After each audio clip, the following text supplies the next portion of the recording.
Guys, it's TTC back in the vid. In today's video, I'm doing another Broadway review. This review is kind of delayed. I saw the show about a month ago, but today I'm reviewing the musical Days of Wine and Roses. As you can see from my shirt right here, Days of Wine and Roses the musical, which is playing at Studio 54. Now, before I begin, a little bit about Studio 54. Studio 54 used to be a former dance nightclub that got changed over to a Broadway theater back in the 1980s. So, the musical.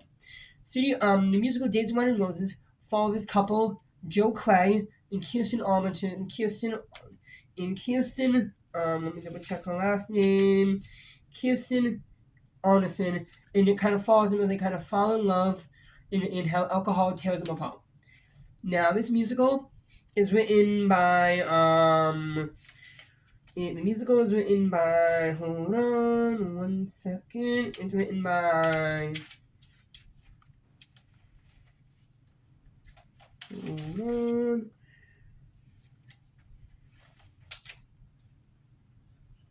It is written by Craig Lucas of the book, wrote the book, and Adam Goodall wrote the music and lyrics. This show is absolutely phenomenal, and it stars Kelly O'Hara as Kirsten and Brian Darcy James as Joe. This show, when I tell you this show is phenomenal, this show is a must-see on Broadway. It is an absolute shame that this show is closing soon. It closes on Sunday, and it's a shame it's closing so soon. But let me tell you a little bit about it. So, the stand-up performances to me are Brian Dusty James as Joe Klein. So Brian's performance, I felt like he brought a very nuanced and layered performance to the character. And you can see how he was. You could see from the beginning, like he's kind of struggling with not only addiction but also maybe PTSD from the war. And like what I like about him is it would be very easy for the writers and Brian to make Joe the villain or the bad guy, because he was the one who gave Kirsten her first drink. However, they did not make him a bad guy. Neither one of these are bad guys. Neither one of these characters are bad characters. They are human characters with human flaws, and they're human characters with human people. They're human people with human flaws, just like everybody else has. And there's stuff that you get in human flaws, and there's stuff that you can work on, just like everybody works on. No one is perfect, and no one is perfect, and everyone can change. That's what I feel like this musical does best, because it really shows the human emotion in the human cycle of life, in like how humans are, no one's perfect, and no one is perfect, and everyone can change. For me, another stand-up character was Kelly O'Hara as Kirsten. I really liked her. I really liked the nuance and the characteristics she brought, particularly in some of her singing, especially in her 11 o'clock number, letters. No, especially in her 11 o'clock number, Forgiveness. This was a completely and utter gut-wrenching and soul-crushing number.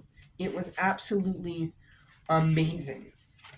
The vocal power that she brings to the show is something that I will not forget for a while. Yep. And then for Brian, a standout song for him, I really liked Magic Time. I feel like he did a really good time in Magic Time, and like kind of showing off his characteristics and kind of almost like welcoming us into the world that is Days of Wine and Roses. Now, however, they were both amazing, but there's some other really good featured characters I wanted to point out. One good featured character was I really liked Tabitha Lawing, who played Lila, their daughter. I felt like she did a great job portraying the character of an 8-year-old. And then David Jennings, who played Jim Hugford, who is the AA representative that works with Joe as he's recovering. I feel like they both did a good job, and I feel like they both did a really good job. Both of them did. And then the third one, Brian Jennings, who plays Allinson, who plays Allinson, who is who plays Kirsten's dad. I felt like he brought like an approach to the part that would have not been there otherwise. Almost like you could definitely see within him like characteristic like a father who wants to really help but not sure how, and like you could see the despair and watching in despair you could see the despair within him as he's kind of watching his daughter make the choices that she makes in life and go down the wrong rabbit hole, which he ultimately blames on Joe. So yeah, I feel like he brought a good part. I feel like, honestly, everyone in the cast was really good. This show was an amazing show, and I highly recommend it. That's it for today. Now go watch Play. Like and subscribe. Peace out, everyone.